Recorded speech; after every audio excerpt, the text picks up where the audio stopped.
అండి అందరికీ. ఇప్పుడు మనం చూస్తున్నది బ్రహ్మంగారు కాలజ్ఞానం రాసిన గుహ. ఇక్కడే బ్రహ్మంగారి భార్య అచ్చమాంబ గారు బ్రహ్మంగారిని మొట్టమొదటిసారి కాలజ్ఞానం రాస్తుండగా చూసినారు.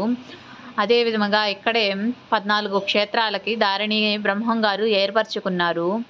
అలాగే ఇక్కడే యాగంటికి దారిని మనం చూడగలము. ఇక్కడే బ్రహ్మంగారు స్నానమాచరించిన కొలను ఉన్నది. ఆ కొలనులో ఎల్లప్పుడూ నీరు ఉబుకుతూ ఉంటుందని ప్రజలు చెప్పుచున్నారు. అదే విధముగా శ్రీశైలానికి దారి కూడా ఇక్కడే ఉన్నది. ఈ దారిలో వెళ్ళిన ఎవరు తిరిగి వచ్చిన దాఖలు లేవని ఇక్కడ ప్రజలు చెప్పుచున్నారు. నా ఛానల్ కనుక మీకు నచ్చినట్లయితే please do subscribe my channel Chittithalli 143 channel. Thank you.